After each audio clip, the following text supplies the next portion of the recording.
ہمیشہ کی زندگی کسی کو بھی حاصل نہیں ہے۔ ہر بستی کو یا تو طبعی موت مرنا ہے یا خدا کے عذاب سے ہلاک ہونا ہے۔ لوگ کہاں اس غلط فہمی میں پڑ گئے کہ ہماری یہ دنیا ہمیشہ رہنے والی ہے۔ الحمدللہ رب العالمین والصلاة والسلام علی رسولہ الامین، اما بعد، رب اشرح لی صدری ویسر لی امری واحلل عقدۃ من لسانی یفقہوا قولی۔ السلام علیکم ورحمۃ اللہ وبرکاتہ۔ میں محمد عامر سورہ بنی اسرائیل کی تفسیر کی سیریز لے کر حاضر ہو چکا ہوں۔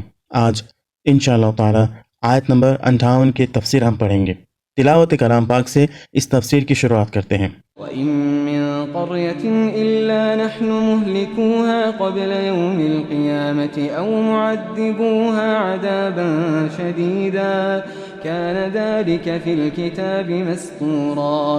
اور کوئی بستی ایسی نہیں ہے جسے ہم قیامت سے پہلے ہلاک نہ کریں یا سخت عذاب نہ دیں، یہ کتاب میں لکھا ہوا ہے۔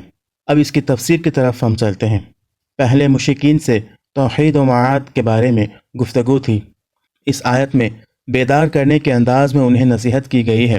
اس میں ان کے سامنے اس دنیا کے فانی ہونے کو ظاہر کیا گیا ہے تاکہ وہ جان لیں کہ یہ دنیا فانی ہے اور باقی رہنے والی دنیا کوئی دوسری جگہ ہے۔ انہیں چاہیے کہ وہ اپنے اعمال کے نتائج کا سامنا کرنے کے لیے خود کو تیار کر لیں۔ اسی لیے کہا گیا کہ روئے زمین پر کوئی ایسی آبادی نہیں جسے قیامت کے دن سے پہلے ہم ہلاک نہ کریں یا اسے عذاب شدید میں گرفتار نہ کریں۔ ستمگروں، بدکاروں اور سرکش باغیوں کو عذاب شدید کے ذریعے ہلاک کر دیں گے اور دوسرے طبعی موت یا عام حوادث کا سامنا کریں گے۔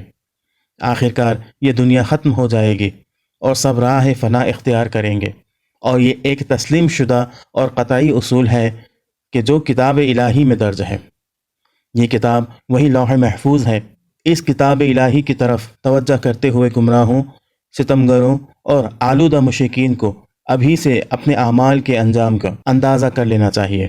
انہیں جان لینا چاہیے کہ اگر وہ اس جہان کے اختتام تک زندہ رہے تو بھی آخرکار ان کے لیے فنا ہے، اور اس کے بعد انہیں حساب اور جزا کا سامنا کرنا پڑے گا۔ تو اس آیت کی تفسیر یہاں آ کر ختم ہوتی ہے۔ اللہ تعالیٰ سے دعا ہے کہ اللہ تعالیٰ ہمیں قرآن کو پڑھنے، سمجھنے اور اس پر عمل کرنے کی توفیق عطا فرمائے۔ آمین۔ وآخر دعوانا ان الحمد للہ رب العالمین۔ السلام علیکم ورحمۃ اللہ وبرکاتہ۔